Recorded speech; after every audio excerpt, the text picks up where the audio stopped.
Hola. Perfecto. 7 de la mañana con 47 minutos. En 15 minutos aproximadamente estará con nosotros el ministro del Ambiente, Gustavo Manrique Miranda, quien estará justamente aquí en Grupo Noticias Galápagos. Mientras tanto, hemos invitado también a Michael Binsrieder, quien es columnista de nuestro periódico y también analista político, para justamente analizar un poco lo que está pasando justamente en este momento. Lo que acabamos de ver con el doctor Milton Castillo, es defensor del pueblo, y también con el tema justamente de la amenaza que está representando la pesca de China, de barcos pesqueros que estarían acercándose, estarían en los límites de la zona marítima protegida de Galápagos y del Ecuador continental. No sé si estamos listos. Michael, muy buenos días, bienvenido, gracias por aceptar la invitación.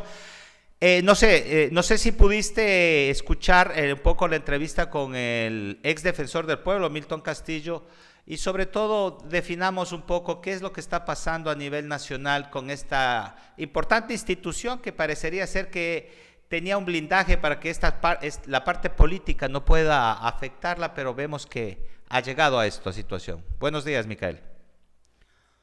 Giovanni, buenos días. Buenos días a la audiencia en Galápagos también. Sí, tuve la oportunidad de observar un poco la entrevista de Milton. Bueno, ¿qué te puedo decir, Giovanni? La situación en el país es un poco, no diríamos caótica, pero sí es un poco inestable, como resultado de una serie de estructuras políticas que venimos arrastrando desde hace ya 14 años, prácticamente desde la promulgación de la Constitución actual, en el 2008.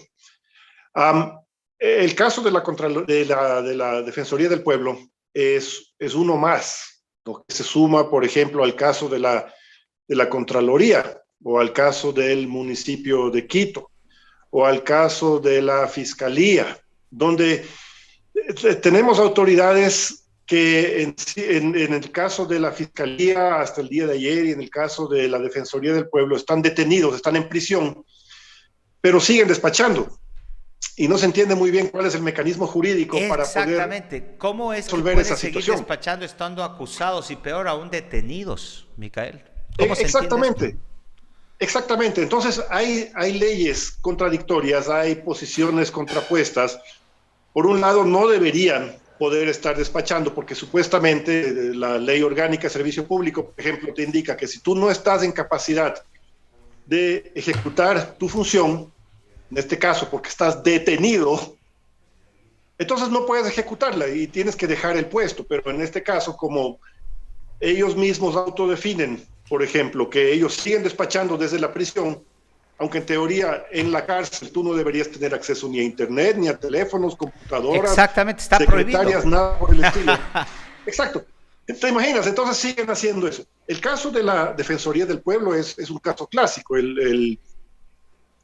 Todavía defensor, digamos así, Freddy Carrión, está detenido por agresión sexual y por una serie de otras cosas. Y entonces esta otra señora ha sido delegada, pero efectivamente, como dice Milton, hay una serie de denuncias contra ella por parcialización en muchos casos.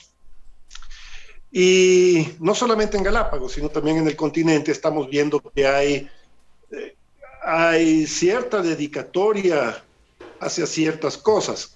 La señora defensora del pueblo actual, o subrogante, encargada, como quiera llamarse, no está, al menos en mi opinión y opinión de muchos analistas, no está manteniendo la neutralidad que esa función exige.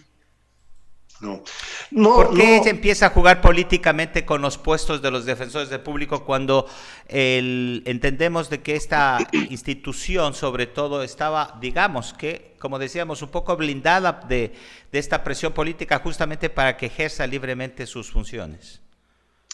Verás, Giovanni, la Defensoría del Pueblo, yo la conozco bastante bien porque tenía una serie de amistades que trabajaban ahí. La Defensoría del Pueblo es una institución internacionalmente reconocida, ¿no?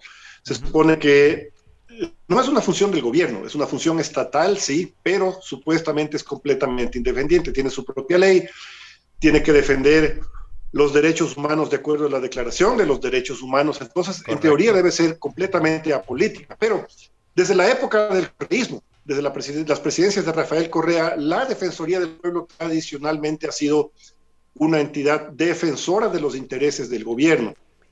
Ahora, en este caso en particular, no creo que sea una entidad defensora del gobierno.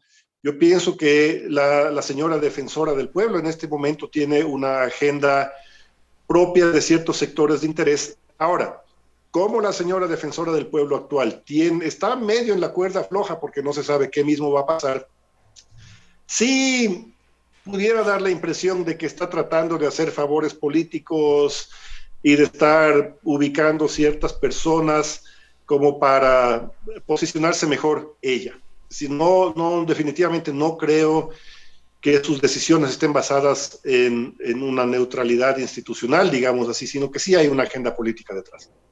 Sí, bueno, eso es lo que da a notar y eso es lo que deberíamos definir en los próximos días.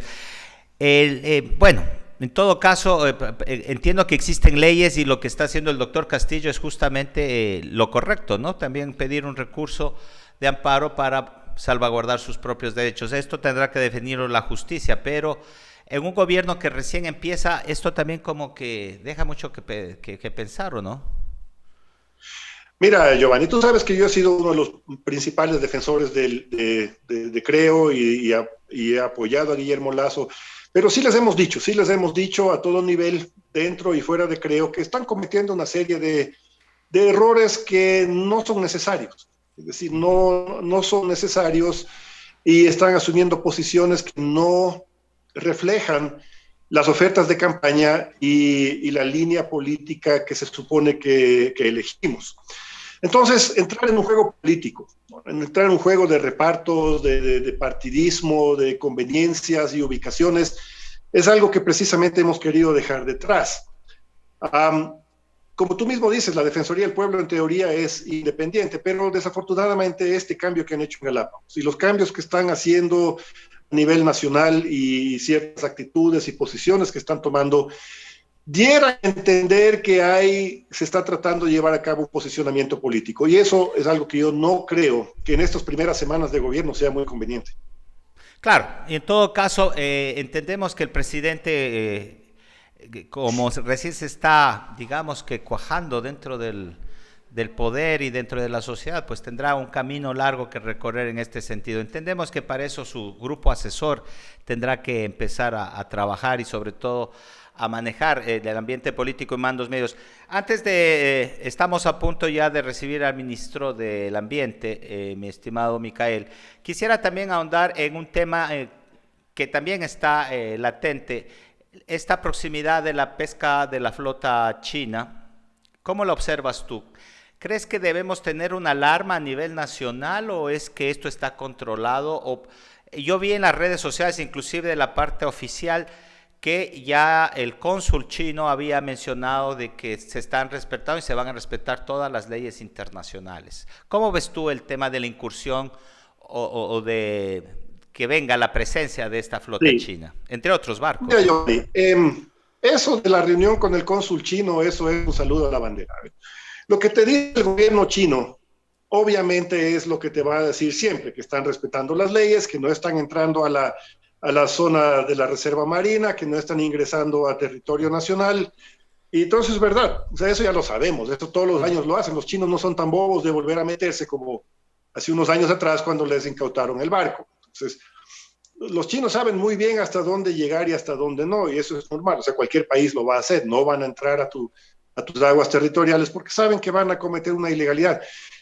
Pero lo que también sabemos, esto no es nuevo, Giovanni, esto todos los años está pasando, todos los años. Lo que pasa es que recién últimamente hemos empezado a hacer escándalo con respecto a la flota, son unas flotas bien grandes. Correcto, el problema eso es lo que preocupa, ¿no? En general, la flota, el número de barcos que llega. Exactamente, entonces aquí es donde viene mi cuestionamiento. Es decir, ya sabemos que la flota viene, ya eso es normal, ya sabemos que están fuera de aguas territoriales. Ya sabemos que no les podemos hacer absolutamente nada, pero también sabemos que siguen pescando todo lo que puedan porque estamos hablando de especies migratorias, etc. Entonces mi cuestionamiento aquí viene en el sentido de que aparte de repetir las cosas que ya sabemos, el Ministerio del Ambiente, ¿qué tiene pensado? Como tú sabes, el ministro del Ambiente, que muchos saludos, ya mismo llega la entrevista, ratificó prácticamente a todas las estructuras políticas y administrativas de los últimos 14 años, ratificó en los puestos. Ahí siguen. Intocados, no se ha cambiado ningún procedimiento, no se ha cambiado la estructura, no se ha cambiado ningún personal, y nos siguen repitiendo las mismas cosas que ya sabemos. Entonces, la pregunta obviamente es, ¿cuál es la diferencia? O sea, este año, ¿qué va a ser diferente? ¿Qué vamos a cambiar en el enfoque y en para enfrentar la amenaza de la flota china si las estructuras y los procesos siguen siendo los mismos? Bueno, el ministro estuvo justamente ayer, estuvimos en una rueda de prensa donde justamente se hablaron de estos temas y en breves instantes estará con nosotros, pero como tú bien mencionas, es importante empezar a ver ya políticas globales que vinculen y sobre todo protejan en este tema al país, ¿cierto? Exactamente, porque si solo nos basamos en lo que dice la ley, no vamos a lograr nada. Los chinos respetan la ley perfectamente, ellos no son tontos, no, saben que no se deben meter y no lo van a hacer. Correcto. Te agradezco mucho, Micael. Vamos a una pausa comercial. Te agradezco. Estaremos conversando próximamente sobre algunos temas más. ¿Alguna cosa final que quieras acotar? No, que tengan un excelente día y que aquí seguimos trabajando por las islas. Muchísimas gracias. Palabras de Micael Ben-Ruider, columnista de nuestro medio impreso Noticias Galápagos y también asesor político, con quien hemos podido hablar un poquito sobre el tema de la Defensoría Pública, la Defensoría del Pueblo y también la amenaza de la pesca china. Vamos a una pausa y está el ministro del Ambiente con nosotros. En una breve pausa y estaremos ya con ustedes enseguida.